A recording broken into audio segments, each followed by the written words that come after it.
Mi hermana me abrazó esa noche, y cuando sentí sus lágrimas en mi mejilla, supe que algo terrible iba a pasar.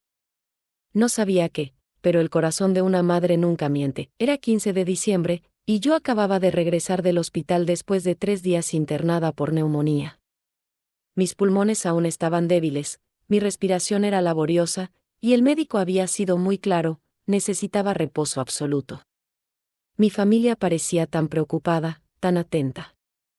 Carmen, mi hermana menor, incluso se había quedado a dormir esa noche para cuidarme. Antes de continuar con esta historia que cambió mi vida para siempre, suscríbete al canal y deja en los comentarios de dónde estás viendo.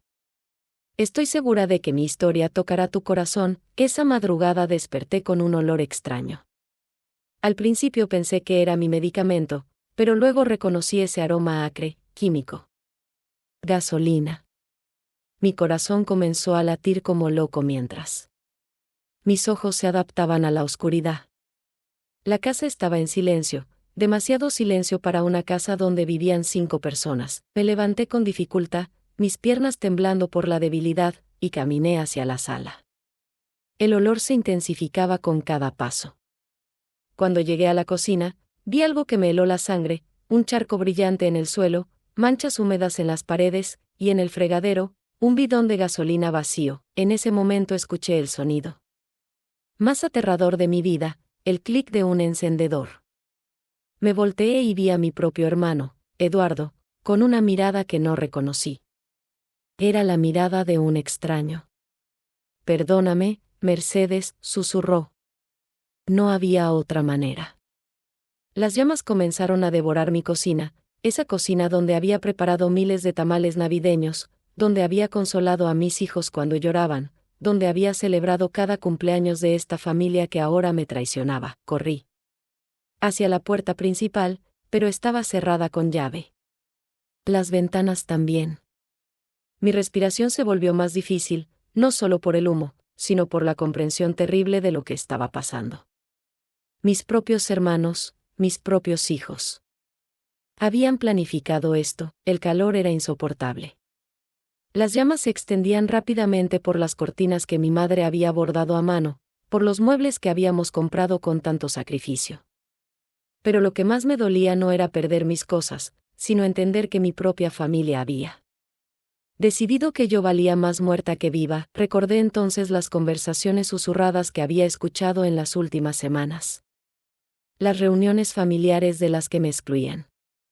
Las miradas extrañas cuando mencionaba el seguro de vida que había renovado después de la muerte de mi esposo. $200,000. Una suma que para mi familia en crisis económica debía parecer la solución a todos sus problemas. Mi hermana Carmen había perdido su trabajo en la fábrica textil 6 meses atrás. Eduardo debía 3 meses de renta y le habían amenazado con el desalojo. Mi hijo mayor, Roberto, necesitaba dinero urgente para un problema que nunca me había querido explicar completamente, solo que involucraba gente peligrosa y una deuda que crecía cada día. Y yo, Mercedes Valdemar, de 52 años, viuda, sin hijos menores, con una casa pagada y un seguro de vida considerable, me había convertido en la solución perfecta para todos sus problemas. O eso creían ellos. Mientras buscaba desesperadamente una salida, con el humo quemándome los ojos y llenándome los pulmones ya dañados, recordé la conversación que había tenido con mi compadre Augusto la semana anterior. Él me había advertido que la familia a veces puede ser más peligrosa que los extraños, pero yo había reído, pensando que exageraba. Mercedes, me había dicho mientras tomábamos café en su porche, he visto cosas en mis 70 años que te harían perder la fe en la humanidad. La codicia transforma a las personas en monstruos que no reconoces. El fuego rugía ahora como una bestia hambrienta. Logré llegar al baño, donde abrí la ducha y empapé una toalla para cubrir mi nariz y boca. El agua fría en mi cuerpo me dio un momento de claridad en medio del pánico. Fue entonces cuando recordé la ventana pequeña del baño, esa que daba al jardín trasero. Era angosta, pero yo había perdido peso durante mi enfermedad. Con las fuerzas que me quedaban, subí al inodoro y forcé la ventana. Estaba oxidada. Resistente, pero el miedo me dio una fuerza sobrehumana. Logré pasar la mitad de mi cuerpo por la ventana cuando escuché voces afuera. Era mi familia, reunida en la esquina, viendo arder mi casa. Viendo arder su plan perfecto. Pude distinguir las siluetas de Carmen, Eduardo, Roberto, y hasta mi cuñada Esperanza, todos ahí, esperando que las llamas completaran su trabajo sucio, pero eso fue solo el comienzo de una noche que cambiaría nuestras vidas para siempre. Caí del otro lado de la ventana como un saco de papas, raspándome las piernas contra los rosales que había plantado con tanto amor. El dolor físico no era nada comparado con la agonía en mi alma.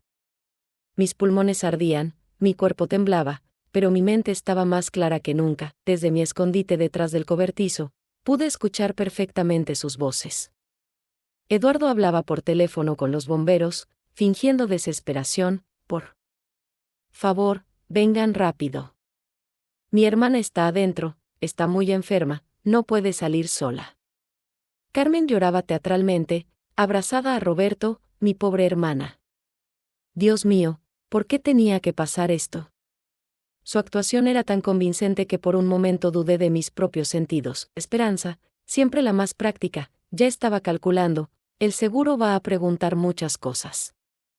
Tenemos que tener la historia bien clara. Mercedes estaba muy débil, tomaba medicamentos fuertes, pudo haber dejado algo prendido en la cocina, permaneció oculta hasta que llegaron los bomberos y la policía. Vi cómo mis familiares representaron el drama del dolor y la desesperación. Roberto incluso intentó correr hacia la casa para salvar a su madre, siendo contenido heroicamente por 2 bomberos. Cuando declararon que no habían encontrado cuerpos en la casa, la confusión fue evidente en sus rostros. Pero rápidamente Eduardo improvisó, debe haberse desintegrado completamente, el fuego estaba muy intenso, esperé hasta que todos se fueron, hasta que los camiones de bomberos desaparecieron en la madrugada, hasta que mi familia regresó a sus casas a planificar cómo cobrar mi seguro de vida.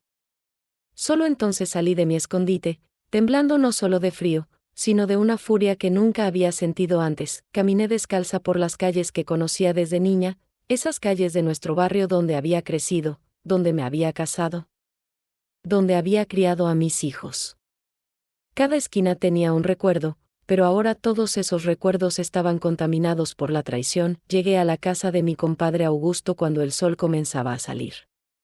Él me abrió la puerta en pijama, con los ojos llenos de sueño que se transformaron inmediatamente en horror cuando me vio, cubierta de hollín, con la ropa desgarrada, descalza y temblando. Mercedes. Dios santo. ¿Qué te pasó? Le conté. Todo. Cada detalle. Desde el olor a gasolina hasta las voces calculadoras de mi familia planeando cobrar mi muerte. Augusto, que había sido policía durante 30 años antes de jubilarse, me escuchó en silencio, su expresión volviéndose más sombría con cada palabra. Mija, me dijo finalmente, esto es intento de asesinato. Tienes que ir a la policía ahora mismo. Pero yo sabía que no sería tan simple. Sin pruebas contundentes, sería mi palabra contra la de 4 personas que ya habían construido una historia convincente. Además, mi familia tenía contactos en la policía local. El primo de Eduardo trabajaba en el departamento de investigaciones. No. Compadre, le dije, sintiendo cómo se endurecía algo dentro de mí. Necesito algo más que palabras. Necesito pruebas. Y creo que sé exactamente dónde encontrarlas. Durante los siguientes días, mientras mi familia lloraba mi muerte públicamente y comenzaba discretamente los trámites del seguro, yo planifiqué cuidadosamente mi venganza. No sería una venganza violenta, sino algo mucho más devastador. La verdad, Augusto me ayudó a conseguir un teléfono celular nuevo y una cámara pequeña. También me prestó dinero para comprar ropa y alquilar un cuarto pequeño en la pensión de Doña Remedios, del otro lado de la ciudad. Oficialmente, Mercedes Valdemar había muerto en el incendio. Pero una nueva versión de mí, una versión que conocía exactamente quién era su familia realmente, acababa de nacer. Lo que vino después cambió todo para siempre. Durante 2 semanas Fui un fantasma observando mi propia muerte. Usaba pelucas, lentes oscuros, ropa que nunca había usado antes. Augusto me había enseñado técnicas básicas de vigilancia de sus días como policía, y yo las apliqué con una determinación que me sorprendía a mí misma. La primera revelación llegó el tercer día. Estaba escondida detrás de un auto, observando la casa de Carmen, cuando vi llegar un carro lujoso que reconocí inmediatamente. Era de Patricio Herrera, el prestamista más peligroso del barrio, ese hombre que cobraba deudas con métodos que prefería no mencionar en voz alta. Roberto salió de la casa de Carmen y se acercó al carro. Vi cómo le entregaba un sobre grueso a Patricio, quien lo contó cuidadosamente antes de sonreír y darle una palmada en el hombro a mi hijo. Con esto quedamos a mano, muchacho. Tu madre era una mujer muy valiosa, ¿verdad? La sangre se me heló. Mi propio hijo había apostado mi vida contra su deuda. Literalmente, esa noche, siguió a Eduardo hasta un bar en el centro de la ciudad. Lo vi reunirse con un hombre elegante que reconocí como agente de seguros. Pero no era el agente que manejaba mi póliza. Era alguien diferente, alguien que parecía estar explicándole los pasos para acelerar el cobro del seguro. El proceso normal toma meses, escuché decir al hombre mientras me acercaba disimuladamente, pero cuando hay circunstancias especiales como incendio y desaparición del cuerpo, podemos hacerlo en semanas. Claro, mi comisión por agilizar el proceso es del 20%. Eduardo asintió nerviosamente. No hay problema. Solo, ¿estás seguro de que no habrá investigación adicional? Tranquilo, amigo. Tengo contactos en la compañía. Mientras ustedes mantengan la historia coherente y no haya sospechas, todo saldrá perfecto. Grabé toda la conversación con el teléfono que me había dado Augusto. Pero aún necesitaba más. Necesitaba la prueba definitiva. La siguiente semana, Carmen cometió el error que yo esperaba. La seguí hasta el banco, donde vi cómo abría una cuenta nueva. Después la siguió hasta una tienda de electrodomésticos, donde compró una televisión enorme, pagando en efectivo. Una televisión que costaba exactamente lo que ella había recibido por vender mis joyas. Las que se suponía habían sido destruidas en el incendio. Esa noche me vestí completamente de negro y regresé a lo que quedaba de mi casa. Los restos del incendio aún estaban ahí, con cintas amarillas de la policía rodeando la propiedad. Pero yo conocía cada rincón de esa casa, incluso en la oscuridad, incluso convertida en escombros. Fui directamente al lugar donde había estado mi recámara, específicamente donde estaba mi tocador. Ahí, debajo de lo que había sido mi cama, cavé con mis propias manos entre las cenizas y los escombros. Mis uñas se quebraron, mis dedos sangraron, pero seguí cavando hasta que encontré lo que buscaba, la caja fuerte pequeña que había instalado años atrás, escondida bajo las tablas del piso. El fuego había sido intenso, pero esa caja estaba diseñada para resistir incendios. Adentro estaban mis documentos más importantes, algunas fotografías familiares que no quise dejar en el banco, y algo que ni siquiera mi familia sabía que existía, una carpeta con información muy comprometedora sobre cada uno de ellos.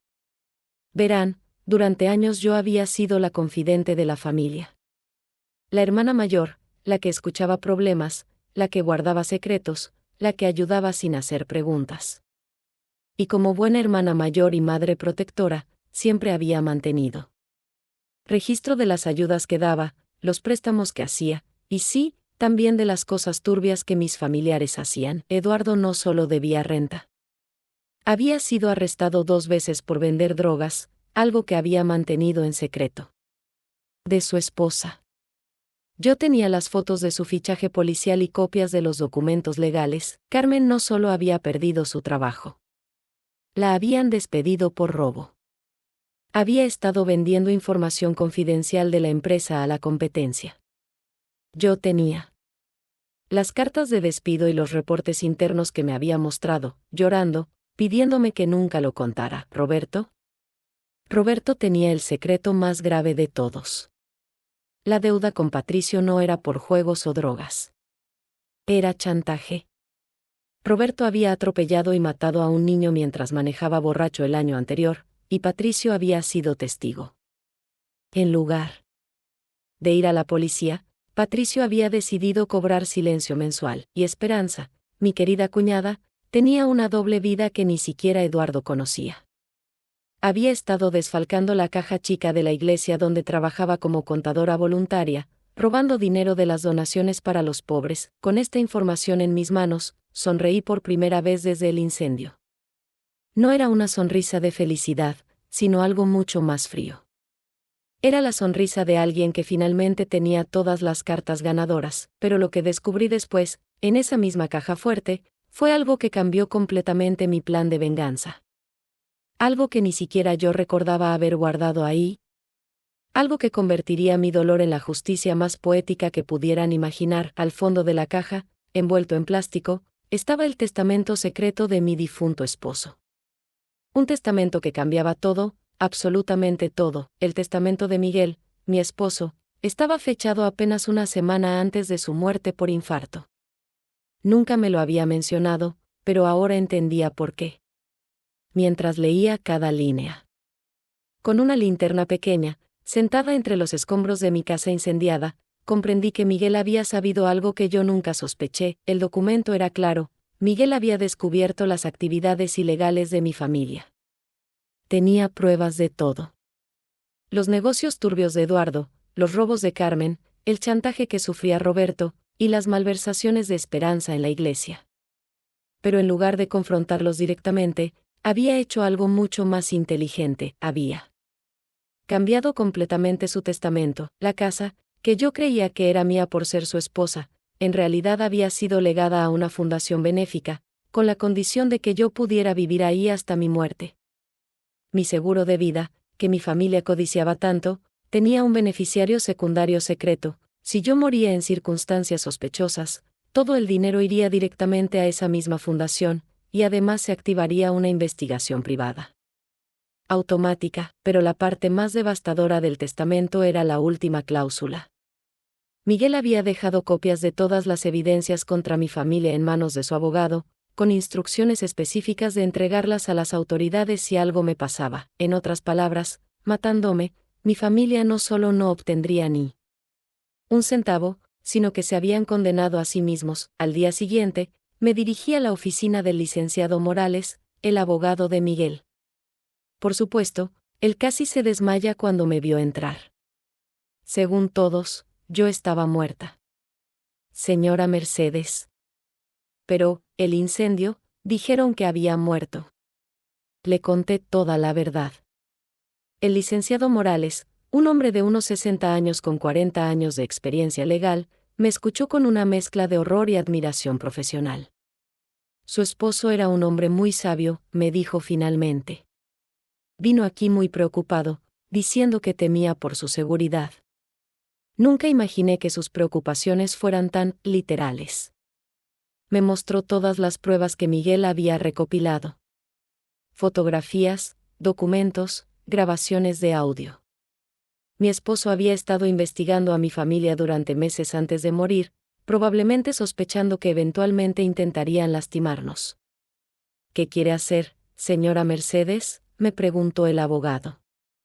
Tengo autorización de su esposo para proceder legalmente contra todos ellos.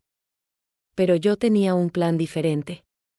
Un plan que Miguel habría aprobado, conociendo su sentido del humor y su amor por la justicia poética. Esa noche, regresé a mi escondite y preparé cuidadosamente mi regreso de entre los muertos. Decidí que mi resurrección sería durante la reunión familiar que habían organizado para repartirse el dinero del seguro que aún no habían cobrado. Según mis vigilancias, se reunirían el sábado en la noche en casa de Carmen para celebrar discretamente la memoria de Mercedes y planificar qué hacer con la herencia. El sábado llegó con una lluvia torrencial que parecía presagiar lo que estaba por venir. Me vestí completamente de blanco, un vestido que había comprado especialmente para la ocasión. Me peiné exactamente como lo hacía cuando vivía con ellos, y me maquillé cuidadosamente para lucir pálida, etérea. A las 8 de la noche. Mientras la lluvia golpeaba las ventanas, toqué la puerta de Carmen. Cuando Eduardo abrió la puerta y me vio ahí, parada bajo la lluvia, su cara se transformó en una máscara de terror puro. El vaso de whisky que tenía en la mano se estrelló contra el piso. «Hola, Eduardo», le dije con la voz más suave que pude. «¿No vas a invitar a tu hermana a pasar?» Los gritos que vinieron desde adentro de la casa cuando Carmen y los demás me vieron fueron deliciosos. Roberto se desmayó completamente. Esperanza comenzó a rezar en voz alta, convencida de que era un fantasma vengativo, pero Carmen, siempre la más inteligente, fue la primera en darse cuenta de que yo estaba muy viva. «Mercedes, ¿cómo?» Se suponía que, hermanita, pregunté mientras entraba lentamente a la sala, donde estaban esparcidos documentos del seguro y cálculos de cómo repartirse mi dinero. Se suponía que había muerto quemada en el incendio que ustedes provocaron. El silencio que siguió fue ensordecedor. Solo se escuchaba la lluvia y la respiración agitada de mi familia. Fue entonces cuando saqué la carpeta que había preparado. Una carpeta que contenía copias de todas las pruebas, las grabaciones de sus conversaciones, las fotografías de sus crímenes, los documentos de Miguel, y por supuesto, el video que había logrado grabar de Eduardo prendiéndome fuego a la casa. «Ahora», les dije mientras colocaba la carpeta sobre la mesa, «vamos a tener una conversación muy larga sobre el amor familiar». Lo que siguió fue la conversación más difícil y liberadora de mi vida. Por 3 horas, llovió afuera mientras yo confrontaba 42 años de mentiras familiares, manipulación y traición. Les mostré cada prueba, les expliqué cada detalle de lo que sabía, y vi cómo se desmoronaban uno por uno. Eduardo, el hermano que había sido mi protector en la infancia, lloró como un niño cuando le enseñé las fotos de él comprando gasolina la noche del incendio. Carmen, mi hermana del alma, se quedó muda cuando reproduje la grabación donde calculaba fríamente cómo repartirse mi dinero, pero la conversación más dolorosa fue con Roberto, mi propio hijo. Cuando le conté que sabía sobre el niño que había atropellado, cuando le expliqué que entendía su desesperación pero no su decisión de matarme por ella, vi cómo se rompía definitivamente el último lazo que nos unía. «Mamá», me susurró. Pensé que ya estabas muy enferma, que ibas a morir pronto de todas maneras, y que así al menos tu muerte serviría para algo». «Algo», le respondí, sintiendo cómo se me quebraba la voz. «¿Mi vida valía tan poco para ti que la podías cambiar por dinero?» No hubo respuesta para esa pregunta. No podía haberla. Al final de la noche, les di una opción que Miguel habría admirado. Podían elegir entre 2 caminos: enfrentar las consecuencias legales de todos sus crímenes, incluyendo el intento de asesinato, o aceptar mi justicia personal. Mi justicia era simple pero devastadora. Cada uno tendría que confesar públicamente sus crímenes, devolver todo lo que habían robado, y después desaparecer de mi vida para siempre. Eduardo se mudaría a otro estado, Carmen renunciaría a sus intentos de cobrar cualquier herencia, Roberto se entregaría a la policía por el accidente del niño, y Esperanza devolvería cada centavo robado de la iglesia. A cambio, yo no presentaría las pruebas a las autoridades. Uno por uno, aceptaron. Durante los siguientes meses, vi cómo se cumplía cada parte de mi justicia. Eduardo se mudó a Tijuana y nunca más supe de él. Carmen vendió todo lo que había comprado con mi dinero y se fue a vivir con una prima lejana. Roberto se entregó a la policía y confesó el atropello. Ahora cumple una condena de 8 años. Esperanza renunció a su trabajo en la iglesia después de devolver el dinero robado y se fue a cuidar a su madre enferma en el pueblo. Yo regresé a lo que quedaba de mi casa y la reconstruí desde cero. Pero esta vez, la construí solo para mí. Sin cuartos extras para familiares que me traicionaron, sin cocina grande para preparar cenas familiares que ya nunca tendría. Una casa pequeña, cómoda, rodeada de un jardín lleno de flores que plantó con mis propias manos. El dinero del seguro nunca lo cobré. En su lugar, utilicé las propiedades que Miguel me había dejado realmente para crear una pequeña fundación que ayuda a mujeres víctimas de violencia familiar. Porque sí, lo que mi familia hizo conmigo fue violencia familiar, de la peor clase. Algunos días, cuando riego mis flores en la mañana, me pregunto si perdono a mi familia. La respuesta cambia según el día. Algunos días siento compasión por sus desesperaciones que los llevaron a traicionarme. Otros días, siento una tristeza profunda por todo lo que perdimos, pero todos los días, sin excepción, siento gratitud. Gratitud por haber sobrevivido, por haber descubierto quién era realmente mi familia antes de que fuera demasiado tarde, y por haber encontrado la fuerza para construir una vida nueva, auténtica, libre de mentiras y traiciones. Mi nombre sigue siendo Mercedes Valdemar, pero ya no soy la misma mujer que casi murió en ese incendio.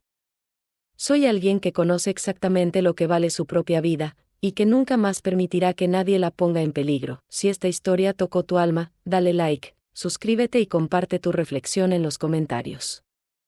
¿Has vivido alguna traición familiar? ¿Cómo encontraste la fuerza para seguir adelante?